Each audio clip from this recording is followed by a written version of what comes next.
Oh, yeah, I got it. What?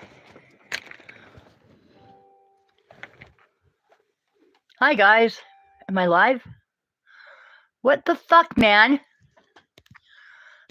A murder that's still a cold case from 1991, where my roommate was missing for 9 months and then her body was found.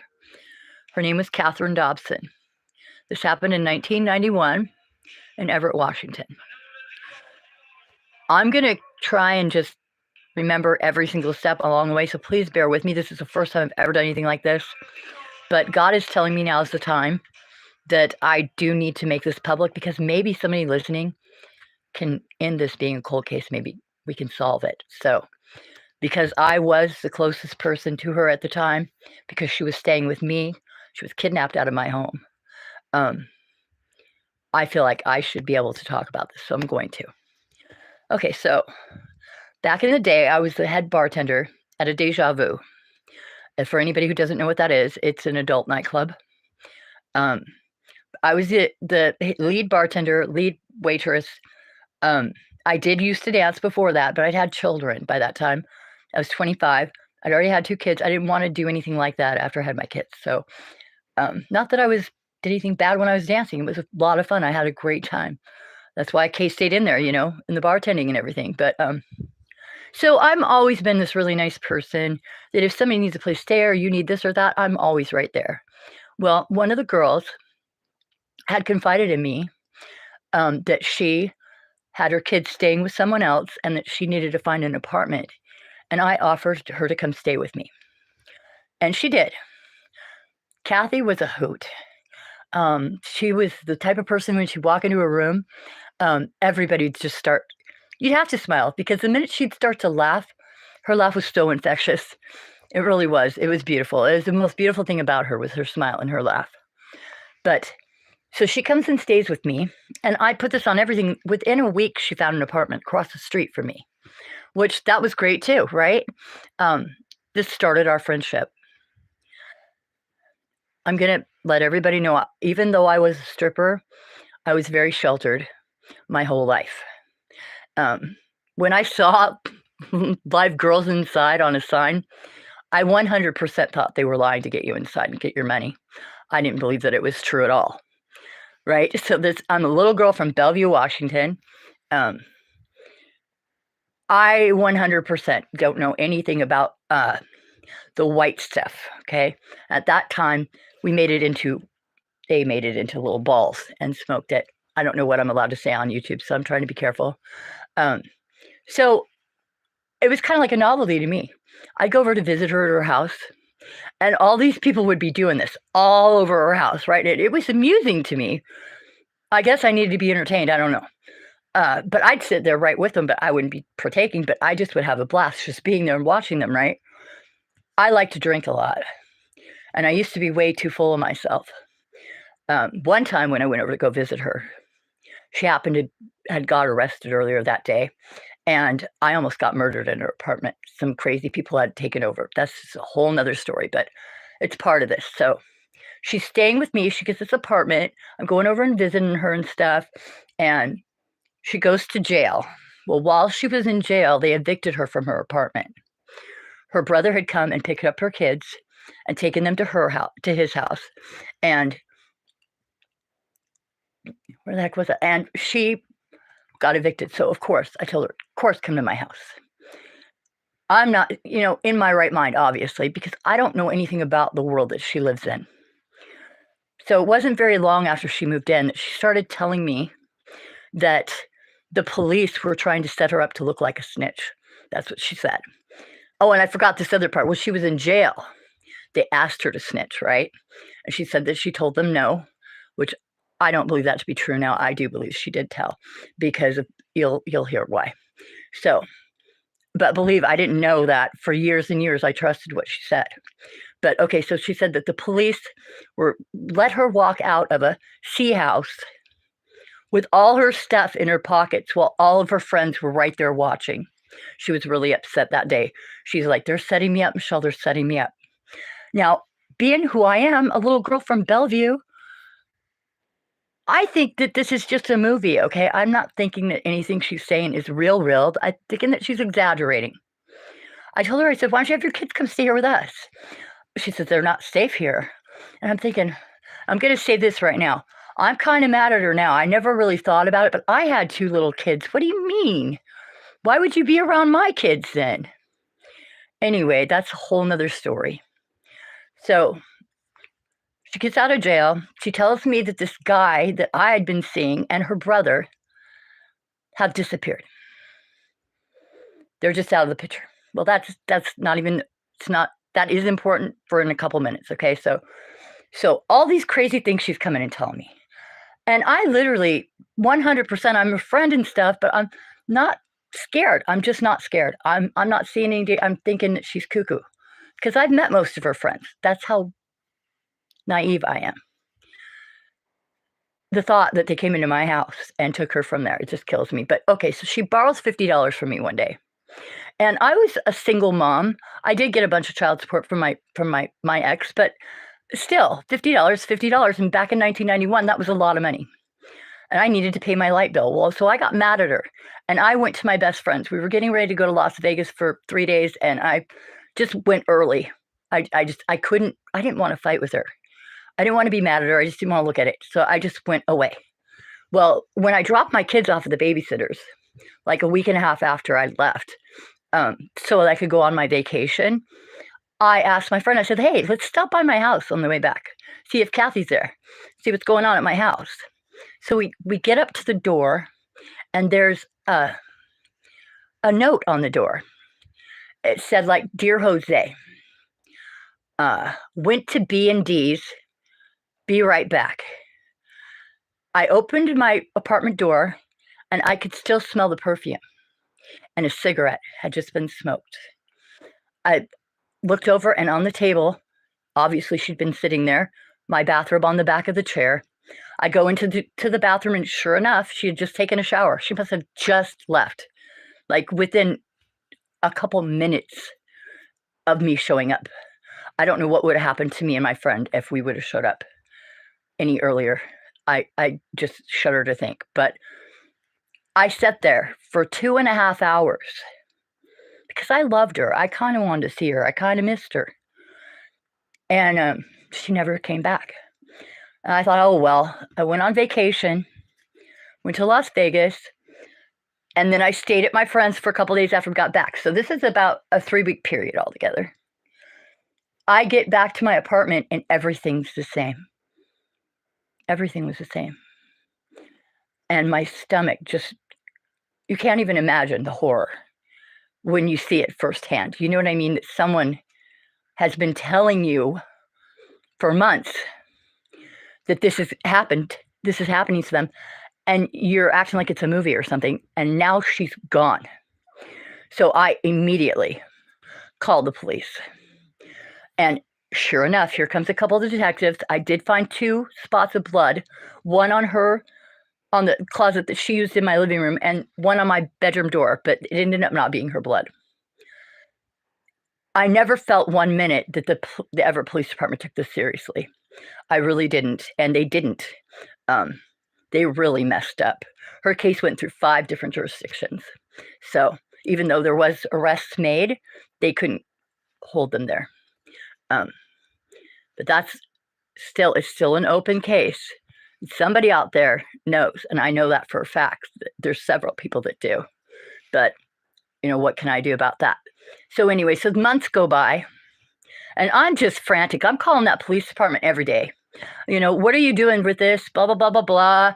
They're just blowing smoke right up you know what. And I'm getting more and more panicked. I couldn't get a hold of any of her family because she never gave me any of their phone numbers. One of the reasons I'm doing this is because I watched a Channel 5 redo of this case, and they don't talk about me at all when I was the one right there, right? And I don't know what her mother's afraid of with that. I'm the one I was the one that was last with her. So I think I know a little bit better than what's on that show. So I need to make it clear that there's a timeline in the way that these things happen. She went to jail, and it was like 2.5 months later that she disappeared. So it wasn't right after. It was a couple months later. So one day I'm taking my garbage out, and I started a conversation with a lady that lived in number 1 in my apartment building. I lived in number 13. She lived in 1. So we were on opposite ends of the building. And I started to tell her about what happened to my friend and that she was missing. And she said, "Oh my God." Now I put this on everything. I swear to God to this. She said, "Oh my God, I have something to give to you." This woman goes inside her house and she brings out this bag, this clear plastic bag, and it had a pack of cool cigarettes in it. That's the kind of cigarettes that my friend smoked. A couple lipsticks, and a video rental receipt with my address on it. But here's the scary part. So she tells me that 3 months earlier, this woman had come to the apartment building and given her this stuff. It said my apartment number on it. That woman didn't even come to my apartment. 3 months, really, lady?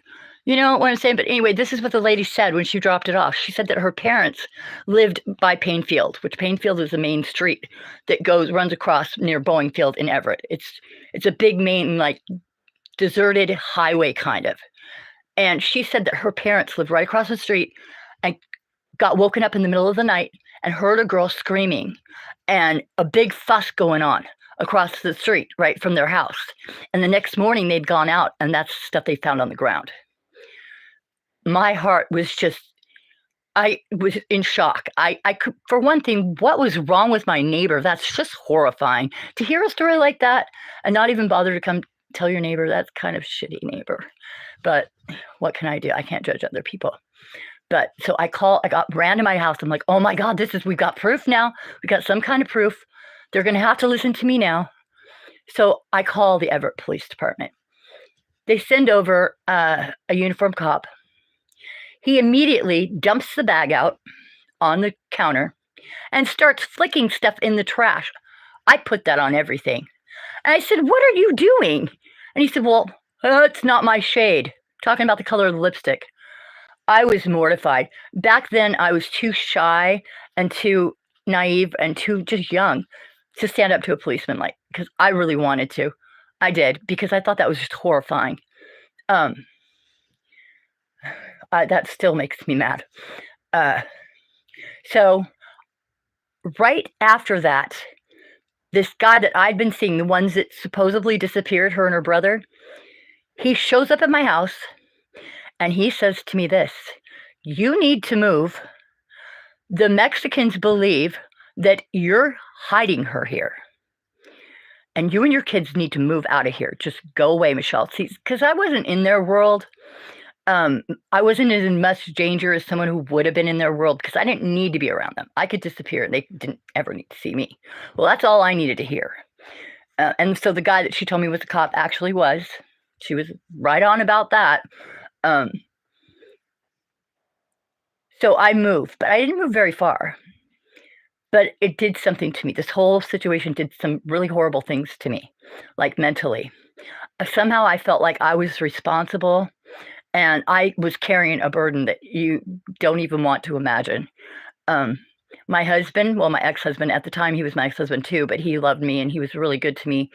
He was in the Navy. He worked in Bremerton, which Bremerton to Everett is quite a ride, okay? He would come over to my house 3 times a week to bring me supplies. Cigarettes, beer. Yeah, I turned into an alcoholic over it. And I 100% put blankets all over all my windows at this new place. Me and my kids would sit on my bed and we would play all night and we'd sleep all day. I can't even tell you how depressed and how much anxiety I was going through. Every minute I would have nightmares of laying next to her on the ground, people throwing stuff on us. I called psychic hotlines. Everybody and anybody you could think of calling, I did. I didn't even know any of her friends like that, though.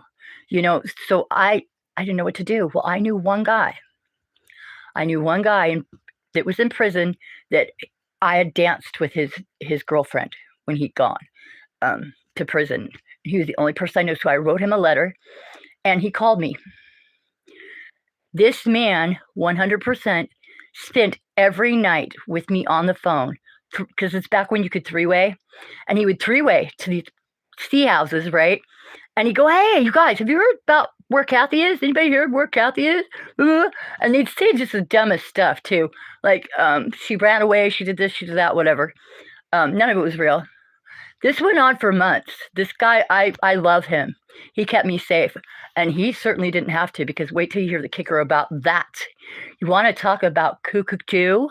So the guy that is helping me, he calls me one day and he says, "Michelle, I think I found an answer. I'm gonna find out what happened to her today, and I'm gonna call you back." He never called me back. You wanna know why he never called me back? Well, his brother failed the lie detector test, let's just put it like that. Can you imagine? So the guy that I'm having help me is his brother's the lead suspect in this. Now I'm in danger again. This guy's got my address, got my phone number. He could have done anything. He could have, like, told that I was trying to find out what happened to her. I mean, he could have, but he didn't. He kept me safe, which I'm still so grateful for that. I'm not gonna say his name on here, because if you wanna get in the newspaper, you can get in the newspaper yourself. There were 2 suspects that were arrested in this, and both their names are there. It's Catherine Dobson and Everett Washington in 1991. Okay, so now by this time, I'm a complete alcoholic. My neighbors thought that I was a traveling salesperson because they never saw me. I found that out later, but so I'm going crazy, and I'm calling all over the place, and he just stops calling me. And it was maybe 2 days later that it was on the news that they'd found her body. They found her body not very far from where I'd moved, maybe not even a mile, 2 miles maybe, in a place where people threw lawn clippings. You wanna hear a crazy story? 3 nightmares I had laying next to her on the ground with her brother throwing sticks and leaves on top of us. I put that on everything. So they found her body. Oh my god. So that's just already like this huge relief, because not knowing, if you can just imagine. So that's a good story too. So I go to the funeral. I did, because I did believe that she went to her brother's houses, because B and D, which were the initials on the note, that's her brother's Bill and Dale. So I was like, "Oh, wow." So I told the police about that. That guy ended up getting in trouble for distributing or something, and sent back to Canada because he was a Canadian citizen. He didn't get to go to prison for his part in his sister dying, but he did get to go for something else. So he was in shackles at the funeral. When I got home from the funeral, I was standing in my bathroom, and I looked over, and there's my friend's little boys jumping up on one of those little horsey things, and I thought it was so cute, and I thought in my mind, "Oh, Kathy would have thought that was so funny," and I swear to God, I felt her giggle. I felt her giggle go up my spine, and there she was gone. Never felt her presence again. She really was pushing me the whole time she was missing. It was insane. So they make 2 arrests, but because that evidence, I already told you what happened to some of the evidence, got thrown right in the trash. Because of the handling of the evidence, and these guys they failed their lie detector test. They couldn't charge them, which is just heartbreaking to me. It really is, because not only did they have them, right, with failing their lie detector tests, and they were friends at first, they had actually been to my house before. By this time, I've already said goodbye to those cops. This is what I have to say about the police, though. She was 23 years old. How dare you do this to young people? Scare them so badly that they do something that they know is gonna hurt them. 100% they're responsible for her death. I put that on my whole life. They're responsible for her death and lots of other young people that get caught up in situations like this. She just happened to be very young and know people way high up. And that's how come they wanted her really bad, but too bad. Her kids wanted her too, and so did her mom, and so did I. So that guy that was helping me in prison, like I said, I never heard from him again. I did send him a message a couple years ago, and I told him thank you for helping me at that time because nobody else was. I learned a lot from all of that, and there is no end result. So if anybody's waiting for to this day, no one still will talk about this, but I can tell you this. I heard from someone else, and this is only adults on here, so I think I can say this. So I heard from someone else years later what happened to her. This person divulged to me everything that happened to her. There were other people in the room when this happened. I'm really not going to get that graphic. I just can't, because I just can't. Nobody needs to hear what I heard. Her parents don't need to hear it. Her kids definitely don't need to hear it. It's as bad as you could ever imagine, and I guess the torture went on for hours. Just put it like that. I don't want to start crying because there's still no justice for her. And they already arrested the people that did this.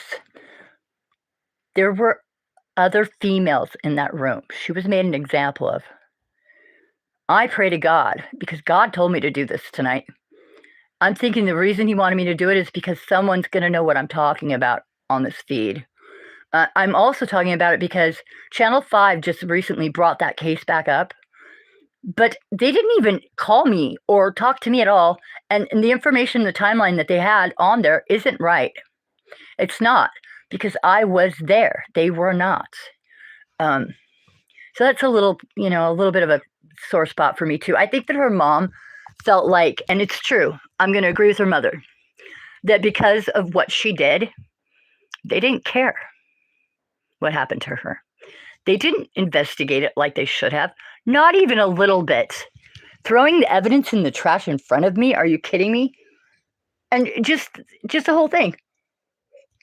They didn't even start to act like it was something serious for months. And I thought, that's something you're responsible for. You got her out there snitching for you. You got your bust. Why didn't you keep her safe? That's something that the Everett Police Department really needs to answer to me. I'm never going to be okay again because of that. I don't trust police because of it. I never have. What happened to me because of that was pretty bad. I turned into an alcoholic. About 4 years later, I ended up being a drug addict for quite a few years, running from that whole situation, that pain. But if you want to hear crazy could-do, so the next year, this is another murder that happened. Next door neighbors are involved in this one, and they're my friends. Within a year of her body being found, my next door neighbor brother had come there from Louisiana. He was a Cajun that had been locked in prison for the last 17 years. Now, he's at my best friend's house. So my neighbor is now my best friend, and I'm dating her brother, right? And this guy is her boyfriend's brother from Louisiana. And so I'm just, oh, hi, we're all family. I gave him a jacket because he was cold. He's from Louisiana. It was hot here, right? That coat comes in really, really importantly in a little while. Okay, I gave him a coat because I was drunk. You get all drunk. I hear, my new friend, you wear this coat. It was Kathy's coat. It was my friend who had just been murdered's coat. So it was very much of an honor for me to hand it to him, okay? Little did I know. And I was kind of warned again. I don't know how I'm this naive. My friend, whose boyfriend was a brother of this guy, told me that they were talking about murdering this guy, right? And I'm going, whatever. And they're like, yeah, it's a hit. This guy in Seattle wants them to do this hit on this guy named David Tippett. The David Tippett murder. David Tippett was 42 years old. He was shot in the back of the head twice in a restaurant in Ballard, Washington. The guy walked up to him, tapped him on the shoulder, said, hey, I heard that you work on the ships and maybe I could get a job. I guess he wanted to make sure he was the right guy. The witnesses said that he turned around, walked out, came right back, shot him in the back of the head. Now, this is in front of 60 people in a restaurant.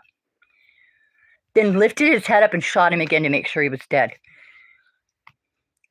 I had coffee with them that morning sitting on the couch. So I get up, I go over there. I had no clue.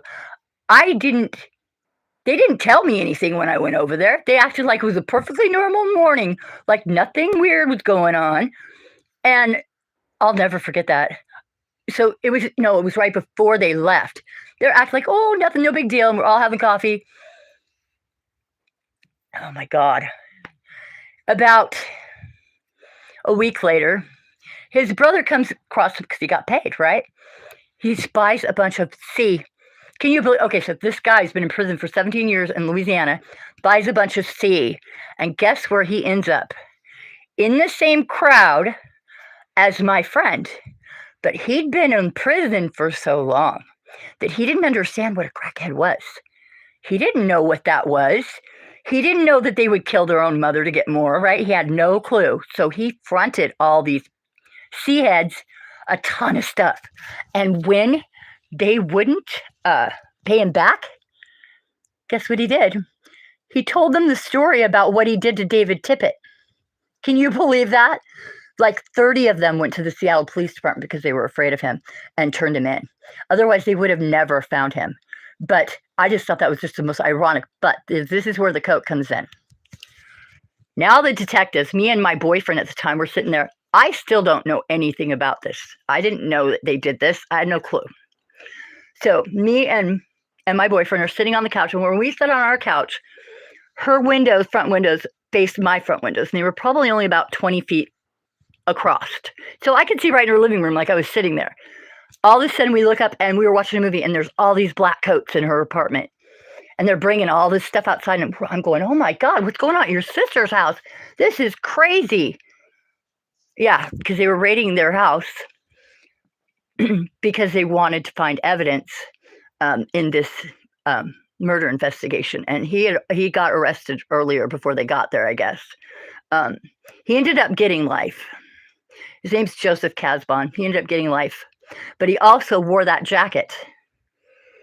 Now, because I don't know anything about cops, I don't know anything about snitching, I'm going to tell you what. They tricked me into telling them about the coat. And because he wore the coat when he committed this crime, now I'm a mom with 2 little kids. I mean, my kids were under 5. I think they were 4 and about to turn 5. So I have these babies at my house.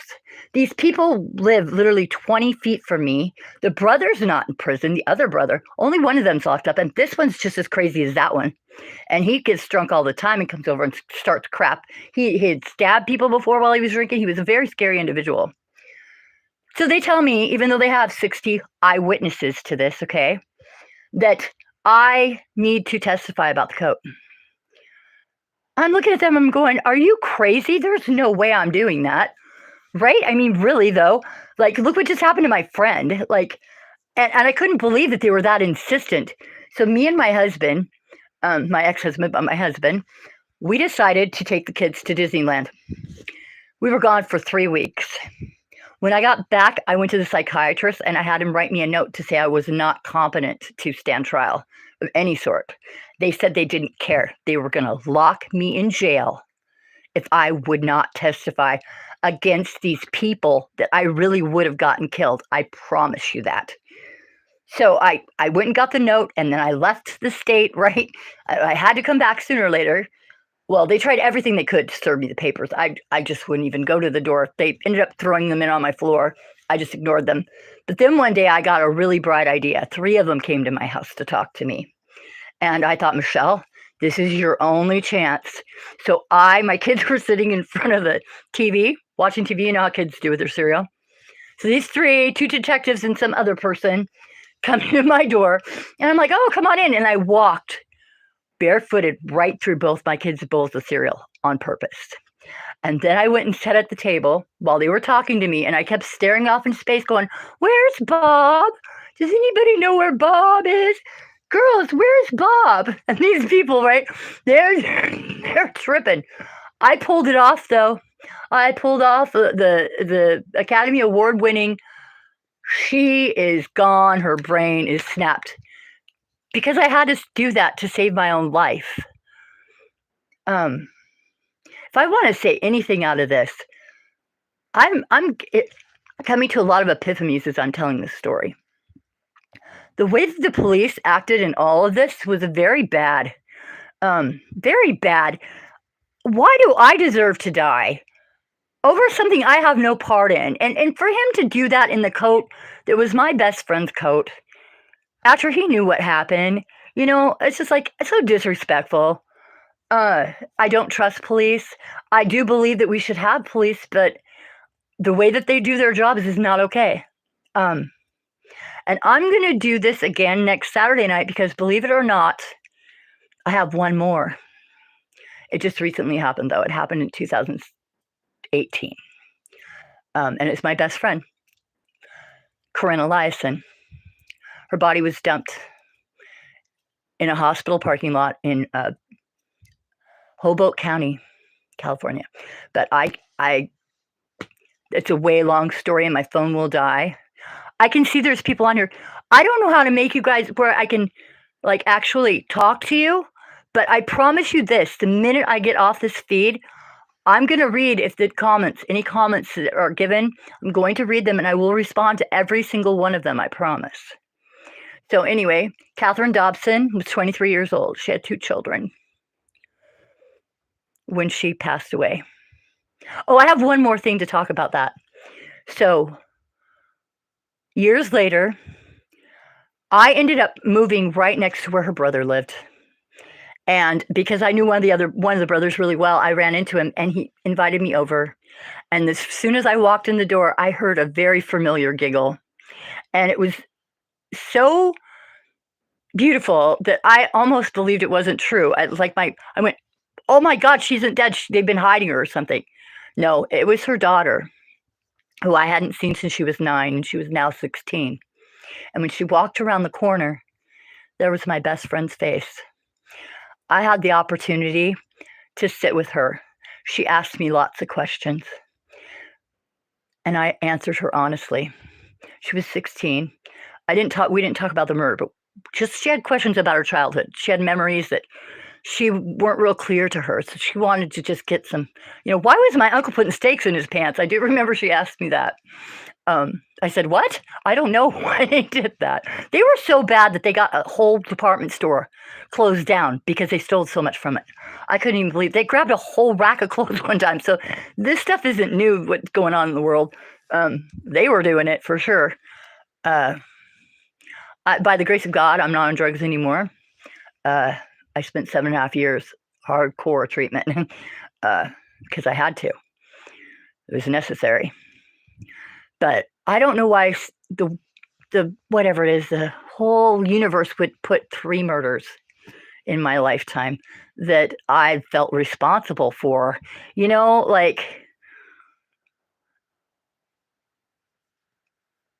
I had, I think, 6 friends die a couple years ago in a row, and all of them for different reasons, and they were all young, and they all had kids.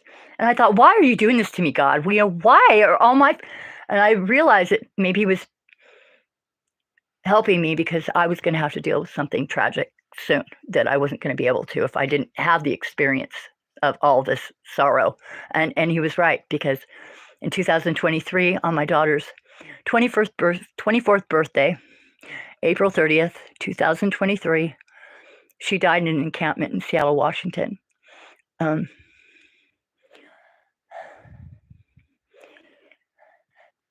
Grief is a 4-letter word.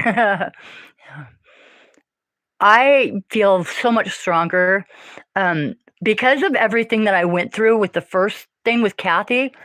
I actually had an opportunity to try and save my friend Corinne. She's the one I'm going to talk about the next time I go live. I had enough information from all the experience from all this that when I got a hold of a detective while she was still missing, I convinced him. He's like, how did you notice doing? Because I had to blab it all out to him because he's in Bakersfield and I live up here, so I had to tell him all the information that I thought was important for him to have. And he's like, wow, how did you do that? Because And I ended up solving that murder.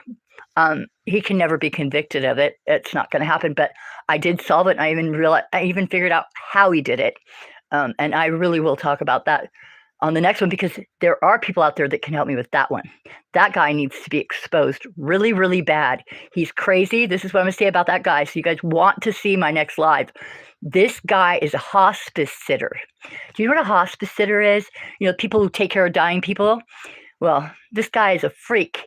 Literally told me that he's doing Tesla medical experiments on his patients, okay, whether they like it or not. He's a straight murderer, okay, working in a field where what better field to be in. I know that I have tried to get the Bakersfield Police Department to listen to me, to listen to all the evidence that I have so much evidence against this guy. And everything, okay, everything. 100%, even what he used to kill her. And yeah, they wouldn't listen to me, and they still haven't listened to me. So maybe after doing this, because I do have a following on every platform, this is my least of my following is on this one. Please share my content too. By sharing this story as many times as you can. Her mom and her kids need to find some justice in this, just like with my friend Corinne. But for the David Tippett murder, this is what I wanted to say. So at the end of the trial, when he was found guilty, this man literally walked up to his parents and told them the biggest lie ever, that he didn't do it. Well, guess what? David Tippett's family, if you're still out there, I am so, so sorry for your loss. But yes, he did do it. 100% he did. And I'm glad I finally got to say that. Be safe out there. Use your head. I'm surprised I'm alive. I really am. At 15, I ran away from home and lived on the streets of Oakland by myself for 2 years. That's a whole nother story. And I didn't do drugs, and I wasn't a prostitute. I hung out with Navy guys, but it still was quite an adventure. But I think I'm going to schedule my next live for maybe midnight tomorrow night. So if you guys want to hear it, please, please come listen to it, because it's going to be about Corinne. And Corinne, we could still help other people, because this guy is a serial killer. I promise you that he is. He's a hospice sitter that picks up women that are, outside, and gets them on Social Security, takes all their money, and then they just get Tesla experimented to death. But that's for next time.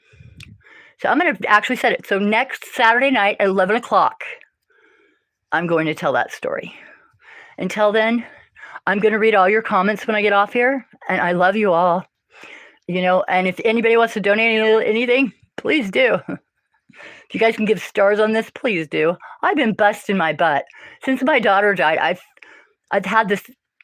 I've been trying to help homeless people is my main mission.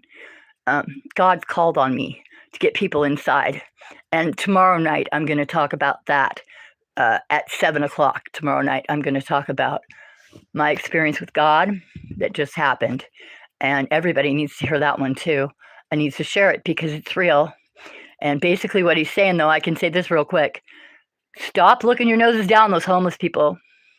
Just stop, because those are the people that are going to save your life, because they know how to live like that and you don't. So when our electricity and everything else goes out and all this war crap, you're going to be looking to those people to save your butt. They're not going to get their salvation unless they help you. Do you know how hard that's going to be for some of them because of the way they've been treated? God bless you all. Thank you so much for tuning in. It's Michelle at Xperience. I don't know what my channel's about. It's Gen X, it's motivational, it's music sometimes, it's art sometimes. The algorithm doesn't love me. Please help the algorithm love me and share my content. I would really appreciate that. It all goes to a good cause, I promise. And with that, I love you guys. Please keep watching me. I have some really cool stuff on my channel. It's Michelle Crawford 9847 at Xperience. And if you haven't done so yet, please subscribe. I would so appreciate it. Thank you so much, and you have a blessed night.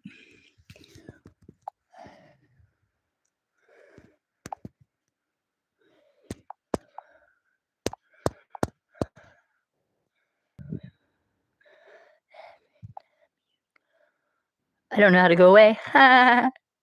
Oh, Okay, let's start a poll. Who's voting for Donald Trump and who's voting for what's her name?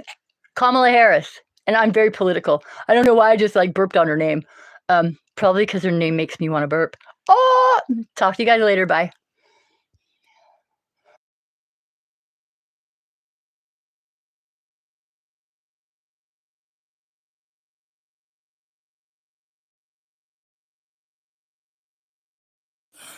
Okay, I'm gonna have to do it weird.